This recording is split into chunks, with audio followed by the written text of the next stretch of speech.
Ma collègue s'est attribué le mérite de mon projet, alors je l'ai laissé le présenter sans les fichiers clés. Je m'appelle Clara, j'ai 34 ans, et ma collègue a essayé de me voler le plus grand projet de ma carrière, juste sous mon nez. Avant de vous raconter comment je l'ai laissé entrer dans une salle de réunion et présenter mon travail à toute l'équipe de direction, dites-moi d'où vous me regardez dans les commentaires. Elle souriait toujours. C'était la première chose que l'on remarquait chez Emma, un sourire éclatant, large et confiant, capable de charmer un serpent.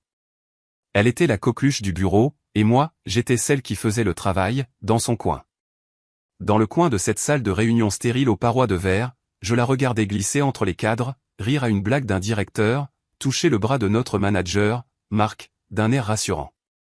Il l'adorait. Il voyait son énergie, ses mots à la mode, sa confiance. Il ne me voyait pas, caché dans mon coin, l'architecte silencieuse de la chose même qu'elle s'apprêtait à revendiquer comme sienne. Elle pensait que c'était sa scène. Elle n'avait aucune idée que j'avais écrit le scénario. Pendant 4 mois, ma vie avait tourné autour d'un projet au nom de code, Chimera. C'était un modèle logistique piloté par l'IA qui devait complètement réorganiser la chaîne d'approvisionnement de notre entreprise. Ce n'était pas juste un projet, c'était mon chef-d'œuvre. Mes empreintes étaient sur chaque ligne de code, chaque modèle de données, chaque algorithme prédictif. Je me souviens des nuits alimentées par du café réchauffé et le vrombissement des serveurs, à esquisser des structures sur un tableau blanc jusqu'à ce que mes mains soient tachées d'encre de marqueur. Je me souviens du frisson lorsque le script Python a enfin fonctionné sans erreur à 3 heures du matin. C'était une partie de moi. Mon collègue Ben, un analyste de données aux yeux aussi vifs que son esprit, voyait souvent ma voiture sur le parking tard le soir. Un soir, il m'a apporté une tasse de thé, regardant par-dessus mon épaule un enchevêtrement complexe de code. Il a laissé échapper un petit sifflement. « Cette logique, c'est ta patte, Clara » a-t-il dit. Personne d'autre dans cette boîte ne construit une structure aussi nette. C'est brillant. Il était le seul à voir le vrai travail. En réunion, c'était une autre histoire. Je me souviens d'une, il y a un mois. J'essayais d'expliquer un point de données crucial, mais Marc, mon manager, a agité la main avec dédain. Super, Clara, on reviendra sur les détails techniques. Emma, tu as quelque chose de percutant pour nous? Emma, qui n'avait pas regardé une feuille de calcul de toute la semaine, s'est penchée en avant avec ce sourire gagnant. Je pense que nous devons tirer parti de la disruption synergique, avait-elle dit, enfilant des mots à la mode comme des perles. Marc avait rayonné. Exactement. C'est la vision d'ensemble dont nous avons besoin. Je me suis senti rapetissé sur ma chaise, devenant invisible. C'était un sentiment familier.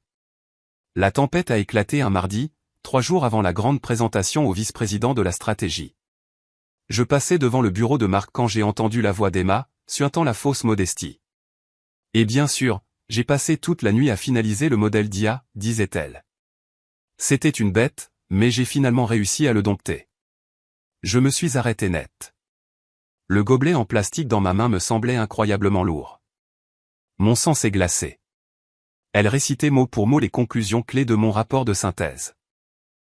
Mes conclusions. Mes nuits blanches. Ma percée. Et Marc buvait ses paroles. Travail incroyable, Emma. Le VP va être époustouflé. J'ai senti une bouffée de chaleur m'envahir la nuque, mais sous cette chaleur, il y avait une couche de glace. Ce n'était pas seulement de la colère, c'était une clarté terrifiante et absolue. J'ai tourné les talons et je suis parti avant qu'il ne puisse me voir. Je suis allé directement aux toilettes désertes du 3e étage et j'ai fixé mon reflet dans le miroir. Mon visage était pâle, mes yeux grands ouverts. Pendant une seconde, j'ai vu une lueur de blessure brute, de fureur. Je voulais crier. Je voulais foncer dans ce bureau et la démasquer. Mais ensuite, quoi? Ce serait ma parole contre celle de la coqueluche du bureau. J'ai pensé à aller au RH, un processus long et fastidieux qui se terminerait par une impasse du type « parole contre parole ». Emma s'en sortirait avec un sourire. En regardant mon propre reflet fatigué, j'ai réalisé quelque chose. Il ne m'avait laissé aucune voie conventionnelle vers la justice. Alors, j'allais devoir créer la mienne. La colère et la blessure ont reflué, remplacées par une résolution froide et dure. Je n'allais pas l'affronter. J'allais la laisser tomber tout droit dans un piège qu'elle avait elle-même créé. Je suis retourné à mon bureau. Ben a vu mon visage et a commencé à demander, « Clara, tu? » « Je vais bien, » ai-je dit, ma voix stable. Tout se passe exactement comme prévu. Cette nuit-là, mon appartement était silencieux, à l'exception du cliquetis de mon clavier. Je ne détruisais rien, je construisais.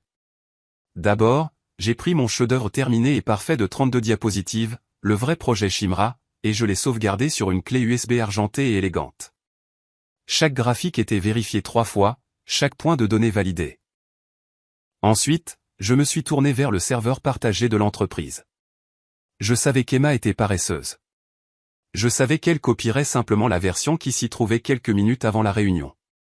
J'ai ouvert le fichier de présentation sur le serveur.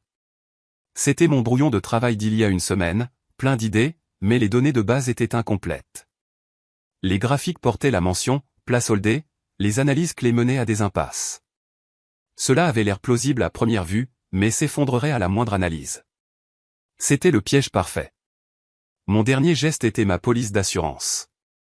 J'ai ouvert mon email, joint une copie protégée par mot de passe de la vraie présentation finale et l'ai envoyée à Ben. Objet, sauvegarde finale projet Shimra. Salut Ben, je viens de finir la présentation finale pour demain. Je joins une copie protégée par mot de passe au cas où. Mes nerfs sont à vif, ah. On se parle demain. Clara. J'ai cliqué sur « Envoyer ». L'horodatage était mon alibi, ma preuve de paternité. Verrouillé et chargé. Je me suis adossé. Le piège était tendu. La salle de réunion bourdonnait de cette tension spécifique qui précède une réunion à fort enjeu. Les directeurs et les cadres supérieurs sirotaient du café. À la tête de la longue table polie se trouvait Madame Albright, la vice-présidente de la stratégie. C'était une femme qui ne perdait pas de temps en sourires ou en bavardage. Sa seule présence imposait le silence. Emma se tenait au pupitre, rayonnante de confiance. Elle m'a jeté un petit regard apitoyé en branchant son ordinateur portable. Le spectacle allait commencer. « Bonjour à tous », a-t-elle commencé, la voix claire. Les premières diapositives se sont bien passées. Page de titre, ordre du jour, elle récitait mon résumé exécutif de mémoire. Puis elle a cliqué sur la diapositive 5. Celle qui devait montrer l'analyse du problème principal. Le graphique qui est apparu était un fouillis de données fictives. Le titre indiquait « Insérer les données logistiques du T3 ici ». Une lueur de confusion traversa son visage, mais elle tenta de continuer malgré tout. Donc, comme vous pouvez le voir, les données indiquent des défis importants. Elle a cliqué à nouveau. La diapositive suivante, censée détailler l'architecture du modèle d'IA, n'était qu'un titre et une boîte vide. L'atmosphère dans la pièce a changé. Le faible bourdonnement des conversations s'est éteint. Le sourire d'Emma commença à paraître crispé. Elle transpirait visiblement maintenant, bégayant en essayant de bluffer pour s'en sortir avec des concepts qu'elle ne comprenait pas. Madame Albright, qui avait observé sans expression, a finalement pris la parole. Sa voix a percé le silence gênant. « Excusez-moi, Madame Davis. » Emma se figea. Le dossier que j'ai reçu mentionnait un modèle Python fonctionnel et détaillé. Ceci semble être une version préliminaire. Madame Albright baissa les yeux sur le papier devant elle.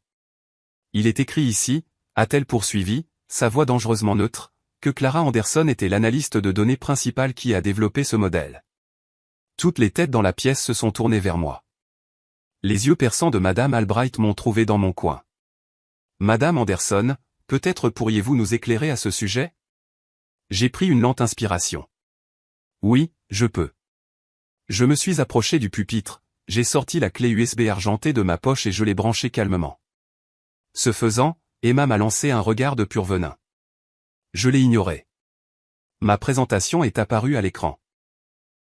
32 diapositives d'un travail impeccable, détaillé et irréfutable. Je ne me suis pas contenté de lire les diapositives, j'ai raconté l'histoire derrière les chiffres.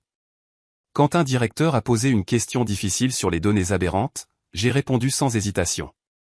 Excellente remarque, monsieur, ai-je dit, ma voix claire et confiante. C'est le résultat du script personnalisé que j'ai écrit pour gérer les données anormales, qui résout précisément ce problème. Ce script n'était probablement pas intégré dans la version préliminaire sur le serveur. Je n'ai pas eu besoin de pointer du doigt. Je n'ai pas eu besoin de dire qu'elle était une fraude. mon travail parlait pour moi. La vérité se dévoilait, diapositive après diapositive, devant les personnes même qu'elle avait tenté de tromper. La dynamique de la pièce avait été complètement réécrite. Je n'étais plus la femme invisible dans son coin. J'étais l'experte. À la fin de la réunion, les applaudissements étaient sincères. Madame Albright m'a fait un signe de tête bref et approbateur. Alors que les gens sortaient en me félicitant, Emma m'a acculé près de la porte, son visage un masque de rage et d'humiliation. « Pourquoi tu m'as fait ça ?» a-t-elle sifflé, la voix basse et tremblante. Je l'ai regardée, non pas avec colère, mais avec une étrange sorte de pitié. « Je ne t'ai rien fait, Emma », ai-je dit calmement. « J'ai simplement présenté le travail final.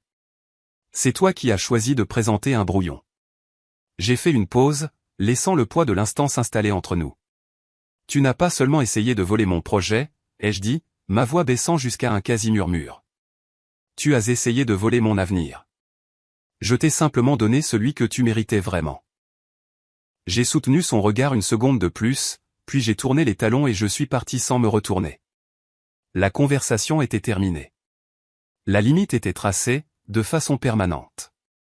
Le changement au bureau a été immédiat et sismique. C'était comme si un sortilège avait été rompu. Les gens ont commencé à venir à mon bureau, à me demander mon avis, à m'inclure dans les conversations. Marc, mon ancien manager, n'osait même plus me regarder dans les yeux. Une semaine plus tard, Madame Albright m'a convoqué dans son bureau. C'était un bureau d'angle avec vue sur toute la ville. « Clara, dit-elle, allant droit au but. La compétence doit être aux commandes. Je vous nomme responsable officiel du déploiement national du projet Shimra. Vous me rendrez compte directement. » Le lendemain matin, un email à toute l'entreprise annonçait la démission d'Emma, avec effet immédiat. Plus tard dans la journée, j'ai trouvé une petite note pliée sur mon clavier. L'écriture était acérée et pleine de colère. Ce n'était pas des excuses. C'était quelque chose de plus honnête, de plus amer. Il y avait juste écrit « Tu avais raison.